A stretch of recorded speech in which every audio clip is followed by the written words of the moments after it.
그래도 은혜가 우리에게 가득하기를 바랍니다. 사진 한 장을 아마 보게 될 텐데, 이런 보시는 그 사진은 이스라엘에 있는 예루살렘 동쪽에 있는 산입니다. 이 산인데, 이 산 이름이 뭐냐면 감람산입니다. 감람산. 왜 감람산이라고 하냐면 이 산에는 감람나무가 굉장히 많기 때문에 이 산 이름을 감람산이라고 합니다. 감람나무가 뭐냐면 여러분 잘 아시는 올리브 나무입니다. 그래서 이 감람나무에서 나오는 그 열매를 짜서 만든 기름이 바로 우리가 식용유로 많이 사용하고 있는 올리브 기름이죠. 그래서 그 올리브 나무, 즉 감람나무가 많이 있는 산이 바로 감람산. 이 감람산에 예수님께서 이제 가시게 됐는데, 여리고를 떠나서 예루살렘으로 가시다가 이 감람산에 이르게 됩니다. 이 감람산 산 기슭에는 벳바게라는 마을이 있는데, 여기서 예수님께서 두 제자를 보내시죠. 그러면서 너희들 가서 아무도 타지 아니하는 그 나귀 새끼가 있는데 그것을 나에게 끌고 오너라. 내게 그 주인이 왜 그 나귀 새끼를 풀어 가져가느냐라고 질문하면 주께서 쓰시겠다라고 이야기했다. 그렇게 해서 제자들이 가서 이제 나귀 새끼가 있는 것을 보고 풀어서 가져오려고 하는 이렇게 끌고 오려고 하는데, 만이나 다를까 주인들이 왜 그렇게 그 나귀 새끼를 풀어 가져가느냐. 제자들이 주께서 쓰시겠다라고 얘기를 합니다. 그리고 그 나귀를 끌고 예수님께로 오십니다.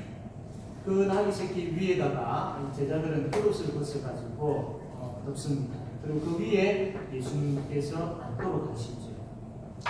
그리고 이제 이 나귀 새끼를 타고 예루살렘으로 가는데, 그때 많은 무리들이 예수님을 따르고 있었는데, 그 무리들도 자기 겉옷을 벗어가지고 예수님께서 가시는 그 걸음 위에 다 펼쳐놓습니다. 그리고 어떤 사람은 종려나무 가지. 몇 주 전에 이름 아마 점심 때 그 야자대추 열매 먹었을 겁니다. 그게 이 종려나무에서 나온 열매인데, 이 종려나무 가지를 꺾어가지고 그 길 위에, 예수님께서 지나가시는 그 길 위에 펼칩니다. 이렇게 해서 예수님께서 나귀 새끼를 타고 예루살렘으로 이제 향하게 되어지는데, 그 사람들이 자기 겉옷을 벗어서 그 길 위에 펼치고 종려나무 가지도 펼치고, 그렇게 하면서 뭘 하느냐면 이들이 하나님을 찬송하기 시작합니다. 오늘 말씀, 우리가 읽었던 말씀 보면 찬송하리로다 주의 이름으로 오시는 왕이여, 하늘에는 평화요 가장 높은 곳에는 영광이로다 하면서 막 찬송을 합니다. 그런데 그 무리 중에 바리새인들이 있었습니다. 이 소리를 듣고 이 바리새인들이 예수님께, 예수님, 당신의 제자들 좀 책망해 주십시오. 왜 저렇게 막 시끄럽게 떠듭니까? 그때 예수님께서 하시는 말씀 뭡니까? 내가 너희에게 이야기하는데 만약 이 사람들이 침묵하면 돌들이 소리를 지를 것이다. 이렇게 말씀을 하시죠. 이 내용이 오늘 우리가 보았던 말씀입니다.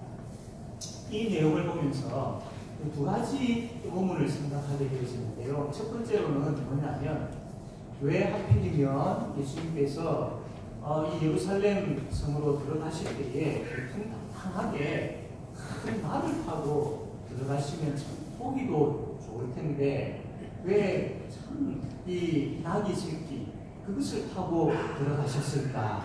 이런 의문이 들 수 있습니다.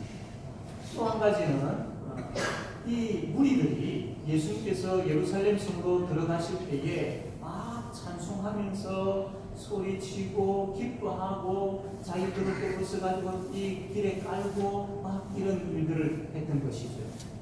그런데 얼마 지나지 않아서 며칠 지난 이후에 이 무리들이 나중에는 예수님을 십자가에 못 박아야 된다는 폭도로 바뀌어버려요. 이건 또 왜 이렇게 되어졌을까요? 자, 먼저 첫 번째로 예수님께서 나귀 새끼를 타신 이유가 뭐냐면 예수님 자신이 누구인지를 가르쳐 주시기 위해서입니다. 예수님은 하나님 나라의 왕이십니다. 그래서 지금 예수님은 왕으로서 예루살렘 성으로 들어가고 계시는 것이죠. 일반적으로 왕이라고 하면요, 왕이 이제 전쟁에 나가서 승리를 해서 그 성으로 들어갈 때에 큰 말을 타고 또 뒤에 이제 군인들과 함께 많은 전리품들을 가지고 위풍당당하게 그렇게 성으로 들어가게 되죠. 이게 일반적인 왕이 성으로 들어가는 모습입니다. 그런데 예수님은 그렇지 않았습니다. 예수님은 말이 아닌 나귀, 그것도 나귀 새끼죠. 이 농사 일에 짐 수송하는데 사용되어지는 그런 나귀, 그것을 타고 예수님께서 이 예루살렘 성으로 들어가시는 것입니다.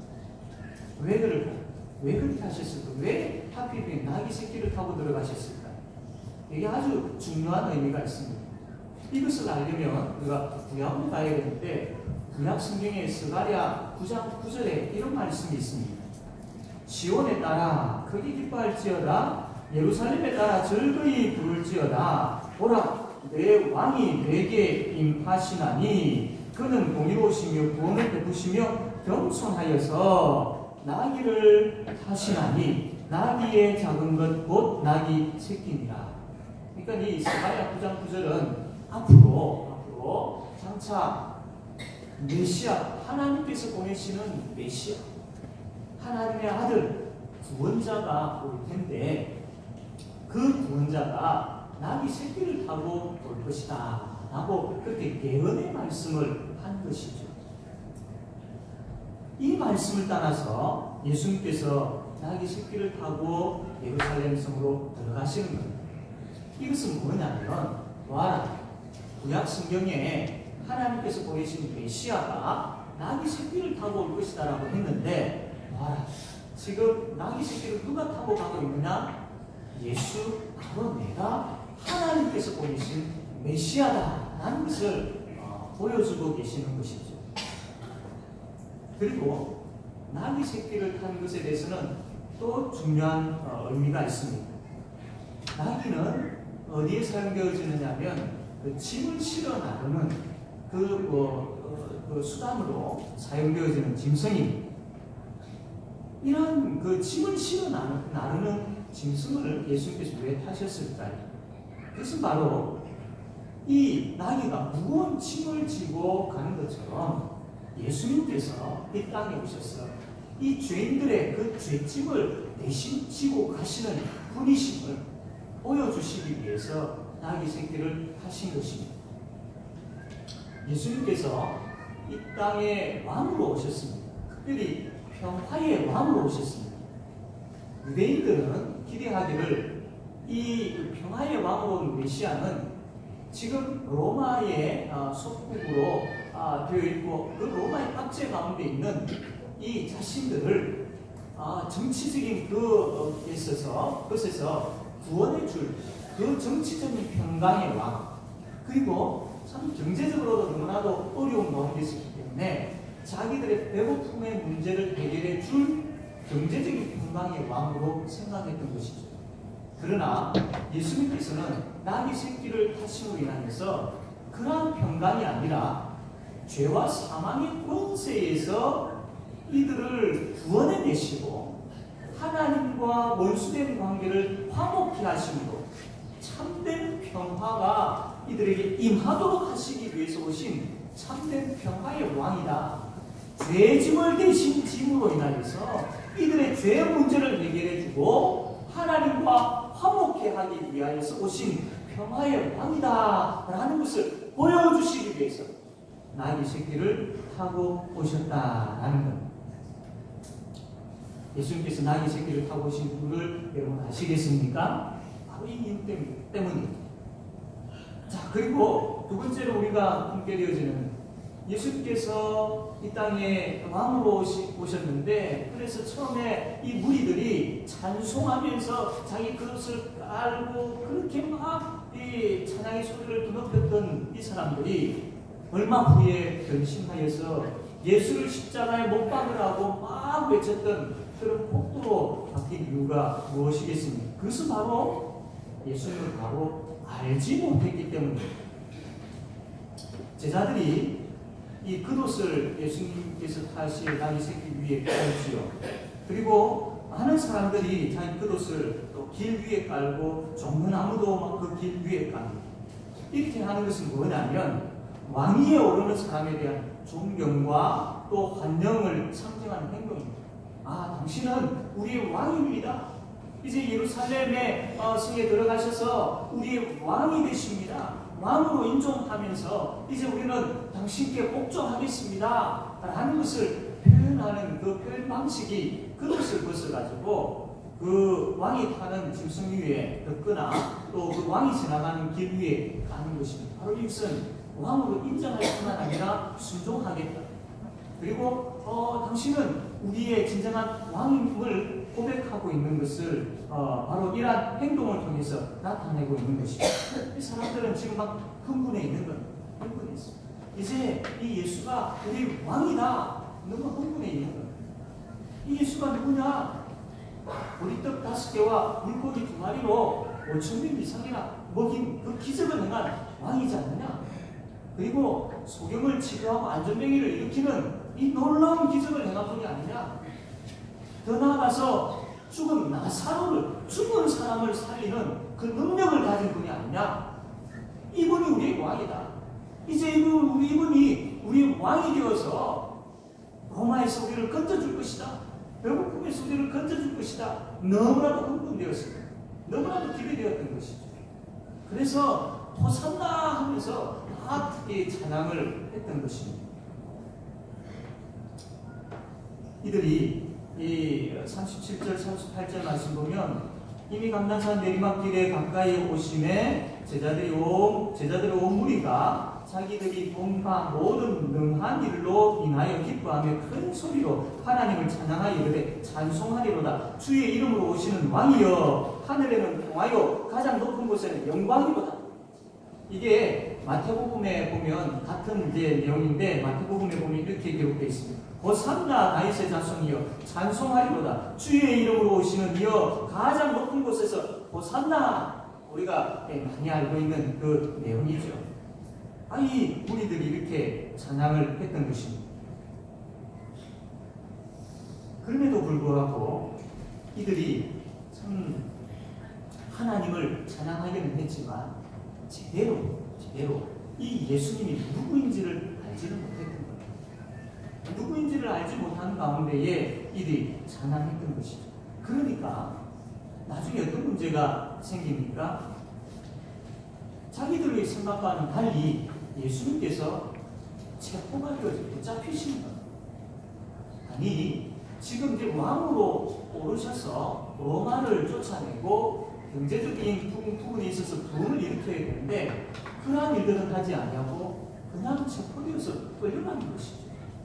이 모습을 보았던 그 무리들이 낙심합니다. 그래서 그 낙심이 나중에는 예수를 십자가에 못 박으라라고 외치는 그 외침으로 바뀌게 되어진 것이죠. 그 이유는 바로 예수 그리스도 그분이 누구인지 평화를 가지고 오셨는데 그 평화가 어떤 평화인지 제대로 알지 못했기 때문에 우리들이 이렇게 나중에 변질되어져 버린 것이죠. 여러분, 우리는 예수님을 어떻게 믿고 있습니까? 우리의 건강을 지켜주시는 분, 물질을 공급해 주시는 분, 염려와 두려움에서 건져주시는 분, 나의 길을 형통케 하시는 분, 그분이지요. 맞습니다. 그러나 이것만 생각한다면 우리는 예수님을 알고 바로 믿지 못하고 있는 것입니다. 예수님께서 오신 목적이 무엇입니까? 이거와는 비교할 수 없는, 정말 비교할 수 없는 큰 목적이 있지 않습니까? 그것은 바로 우리의 구원입니다. 죄와 사망의 권세에서 건져주시는 구원, 이 구원은 앞에서 이야기했던 것과는 비교할 수 없는 은혜가 이 구원에 담겨 있는 것입니다. 죄와 사망의 권세 아래 놓여 있다는 것이 단순한 것이 아니라 우리가 죽은 자들이라는 겁니다. 아무런 소망이 없습니다. 아무런 소망이 없습니다. 무엇을 행할 수 있는 아무런 힘도 능력도 없는 자.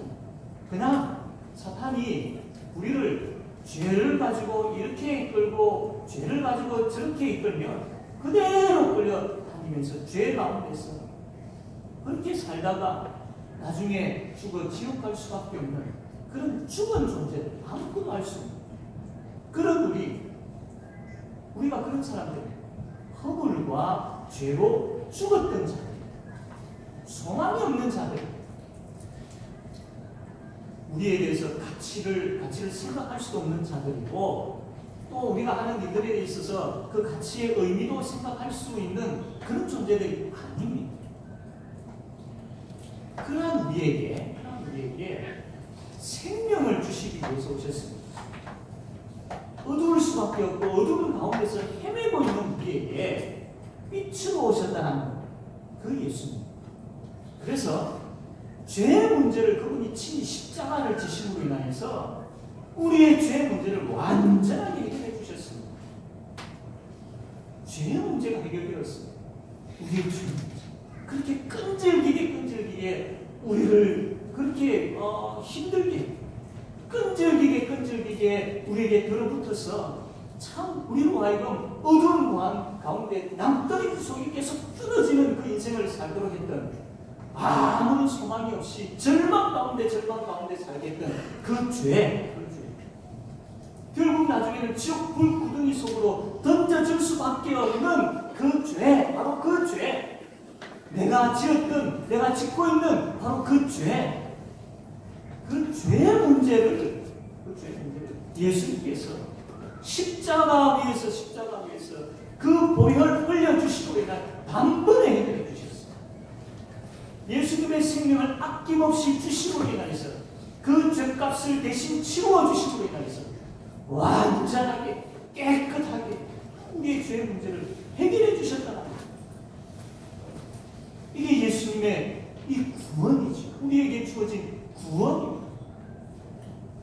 그 구원으로 인해서 우리가 어떻게 되었습니까? 감히 하나님을 생각할 수도 없고, 감히 하나님 이름을 부를 수도 없고, 감히 하나님을 향해서 고개를 들 수도 없는 우리 정말로 그 하나님 두려워서 도망다니고 피하면서 어두운 가운데에 갈 수밖에 없는 그런 우리였어요. 그래서 예수님께서 이 죄의 문제를 해결해 주심으로 인해서 하나님과 나 사이의 그 원수지간의 문제, 그 담을 완전히 흔들어 주셨습니다. 완전히 흔들어 주셨습니다. 그래서 우리가 이제 하나님을 뭐라고 부릅니까? 아버지. 두려워서 피하여 도망가. 그 자리에서 이제 하나님을 우러러 바라보면서 내 아버지여라고 부를 수 있는 그런 관계가 되었습니다. 믿지 아니하는 자들은 여전히 하나님이 누구인지도 모르고 여전히 죄 가운데서 부들부들 떨면서 살지만, 그러나 동일한 연약한 자이기는 하지만, 그러나 예수 그리스도의 십자가로 말미암아 이제는 내가 하나님을 향해서 내 아버지여, 하나님 내 아버지여라고 부를 수 있는 자가 되었다. 주께서 우리를 향하여서 사랑하는 내 아들아, 사랑하는 내 딸아 하고 그렇게 말씀해 주시는 그런 관계가 되었다. 아들아, 딸아, 내 딸아 라고 하시면서 불꽃 같은 눈으로 눈동자같이 우리를 살피시고 보호하시고 그렇게 애지중지하게 여기시고 그렇게 나를 사랑하시는 그 관계가 되었다. 이게 복음이지요. 이게 예수 그리스도로 말미암아 우리는 얻게 되어진 구원입니다. 이것을 우리가 알아야 돼요. 이것을 우리가 우리의 심령에 간직하고 충만해. 그리고 예수 그리스도의 그 십자가와 부활의 은혜와 능력과 사랑이 내가 살아가고 있는 이 삶의 현장에 나타나요. 내 아버지여, 내 아버지여 라고 우리가 부르짖을 수 있게 되어졌고, 그 아버지가 내 삶의 현장에 직접 찾아오셔서 아들아, 딸아, 내가 너를 위하여서 내 목숨까지도 주지 않았니? 내가 이렇게 너를 사랑한단다. 하물며 이 문제를 해결해 주지 못하겠느냐? 하물며 너가 두려워하고 힘들어하고 있는 이 문제 내가 그냥 모른 척하고 지나가겠느냐? 아니다. 아들아, 나에게 와라. 십자가 앞으로 와라. 이 십자가의 은혜가, 이 십자가의 사랑이 너가 그렇게 울고 있고 너가 그렇게 힘들어하고 있는 그것을 해결해 줄 것이다. 이 십자가와 부활의 은혜와 사랑이 실제 우리의 삶의 현장에 가까이 와서 우리의 문제를 듣고, 우리 자신을 듣고, 우리 가정을 듣고, 우리 교회를 듣고, 우리가 살아가는 그 직장의 현장을 듣고, 우리의 삶의 모든 일터를 듣게 되어질 때에 그 사랑의, 그 십자가의 사랑, 그 복음의 은혜 우리에게 얼마나 넘치겠습니까? 유대인들은요, 이것을 몰랐던 겁니다. 이것으로 인하여서 주어지는 평화를 몰랐던 겁니다. 그러나 우리는 어떻습니까? 우리는 알지 않습니다. 우리는 그것을 믿고 있지 않습니다. 그 알미 우리에게 있고 그 믿음이 우리에게 있다면 당연히 우리에게 나타나야 되는 것이 무엇입니까? 찬양이죠, 찬양. 이 유대인들이 뭐라고 찬양합니까? 여기 보면 기뻐하며 큰 소리로 하나님을 찬양하여 이르되 찬송하리로다. 주의 이름으로 오시는 왕이여, 하늘에는 평화요 가장 높은 곳에는 영광이로다. 호산나 다윗의 자손이여 찬송하리로다. 주의 이름으로 오시는 이여 가장 높은 곳에서 호산나. 같은 찬양 가사의 내용이지만 유대인들은 그 의미를 모르고 부르었습니다. 그러나 우리는 알지 않습니다. 그러면 알고 부르는 사람의 찬송의 그 깊이와 그 뜨거움과 그 은혜는 어떠해야 되겠습니까? 이들도 잘못된 생각 가운데 찬양을 하면서 크게 기뻐하면서 외쳤죠. 하물며 우리는 그 진리를 알고 있고 진리를 가지고 있고 그 평강의 왕의 그 놀라운 구원이 무엇인지를 우리가 지금 경험하고 있음에도 불구하고 우리의 찬양이, 우리의 예배가 왜 하나님 앞에 이렇게 드려져야 되겠습니까? 사랑하는 성도 여러분, 다시 우리가 이 주의 말씀 앞에 서요. 하나님께서 하나님의 구원에 대해서 계속해서 우리에게 말씀하십니다. 하나님의 구원이 무엇인지, 그 구원의 십자가의 은혜가, 십자가의 사랑이 무엇인지 계속해서 말씀을 통해서 우리에게 들려주십니다. 하나님의 구원, 그 구원의 하나님께 우리가 집중하시고 그 십자가와 부활, 그 은혜의 그 놀라운 그 복음에 우리가 집중해야 됩니다. 그리고 그 십자가의 은혜가 우리 삶에 적용되어서 그럴 때에 우리에게 진정한 기쁨이 생깁니다. 진정한 기쁨이 생깁니다. 유대인들은 이제 예수가 정치적인 왕으로, 경제적인 왕으로 우리를 참 이 위기에서 건져줄 것이다, 잘못된 생각이었지만 그 잘못된 생각으로 기뻐하며 찬양했습니다. 그러나 우리는 진리를 알고 있고 그 진리를 바로 믿고 있기 때문에 우리는 그보다 더한 참된, 우리 속에서 우러나오는 참된 기쁨을 가지고 찬양하며 예배하며 우리의 삶을 살 수 있어야 되는 것이죠. 우리 속에 기쁨이 있습니다. 그 기쁨은 바로 구원의 하나님을 바로 알 때, 하나님의 구원을 계속 경험하며 우리가 그것을 누릴 때, 들려지는 말씀을 통해서 계속 하나님의 구원의 하나님 이것을 듣고 깨달을 때에 우리 속에 뭐가 생기느냐면 기쁨이 생깁니다. 기쁨. 내가 지금 하나님 앞에서의 기쁨이 없다면, 구원의 하나님이 내 가운데 충만해 계시는지를 살펴야 돼요. 나에게 기쁨이 없다. 그 하나님의 구원, 앞에서 말씀드린 그 하나님의 구원, 그 십자가의 구원, 죄와 사망 권세에서 나를 건지신 그 구원, 그 구원을 깊이 묵상, 그 구원을 더 깊이 생각해.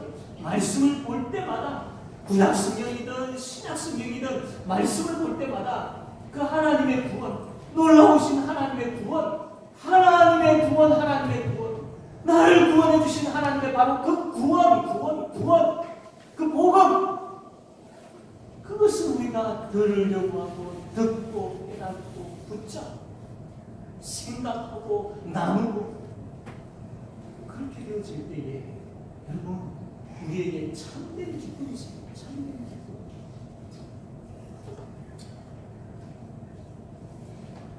이 기쁨이 우리로 하여금 웃게 하고, 이 기쁨이 우리로 하여금 강건하게 하고, 이 기쁨이 우리로 하여금 회복하게 하고, 이 기쁨이 우리를 정말로 복되게 합니다. 그런데 이 기쁨은 단순한 그냥 웃음 정도가 아니고 아주 큰 힘이 되어집니다. 느헤미야 8장 10절 말씀 보면 이런 말씀이 있습니다. 느헤미야가 또 그들에게 이르기를 너희는 가서 살찐 것을 먹고 단 것을 마시되 준비하지 못한 자에게는 나누어 주라. 이 날은 우리 주의 생일이니 근심하지 말라. 여호와로 인하여 기뻐하는 것이 너희의 힘이니라. 여호와로 인하여 기뻐하는 것이 너희의 뭐라고 했습니까? 힘이라고 했습니다. 구원의 하나님을 깊이 묵상하면, 하나님의 구원의 말씀을 듣고 깨달으면 우리에게 기쁨이 생깁니다. 이 기쁨은 우리의 힘이 된다고 했습니다. 여러분,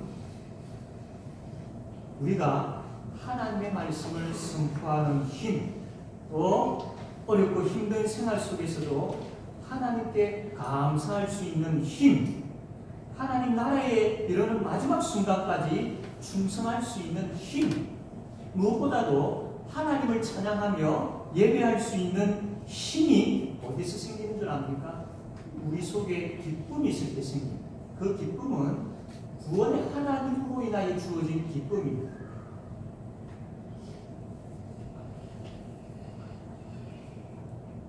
하나님을 찬양하며 예배하며 우리가 이 땅을 살아갈 때에 힘이 있어요. 하나님 주신 힘으로 찬양해야 되고, 하나님 주신 힘으로 예배해야 되고, 하나님 주신 힘으로 우리가 24시간의 삶을 살아야 됩니다. 사랑하는 성도 여러분, 그 힘은 세상에서 얻을 수 없죠. 세상에 줄 수 없습니다.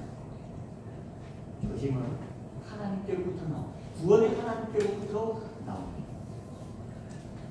그러므로 사랑하는 성도 여러분, 그 구원의 하나님, 그 구원의 하나님을 붙잡고 그 구원의 하나님 앞에 엎드리고 그 구원의 하나님 앞에 구할 때에 하나님의 구원이 무엇인지, 하나님의 구원이 얼마나 놀라운 것인지 날마다 샘솟듯 내 속에서 영원하게 해주십시오라고 기도해야 할 것입니다.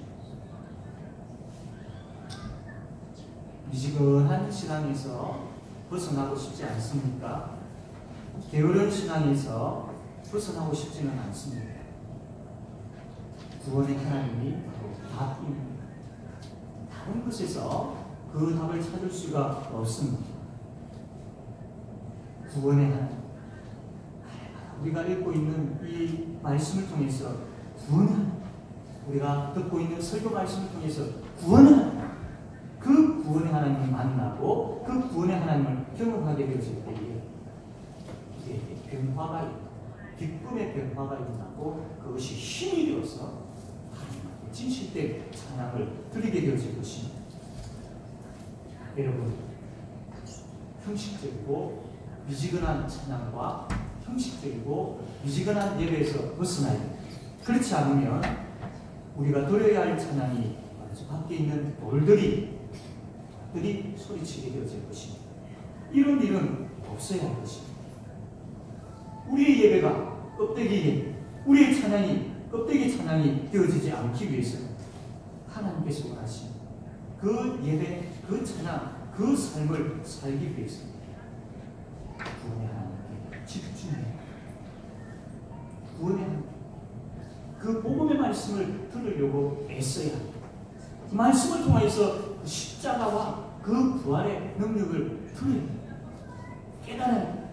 이것이 나에게 주어진 것임에 대한 확신이 있어야 되고, 단순하게 내가 처음 예수 믿을 때만 주어진 것이 아니라 지금 내가 살아가고 있는 삶의 현장, 지금 내가 살아가고 있는 그 일편, 지금 내가 사람들과의 만남에 있어서의 관계 속에, 내 가정에, 주인공된 교회 위에 바로 그 십자가와 부활의 능력이 바로 지금도 임하고 역사하고 있다는 그 확신이 있어요.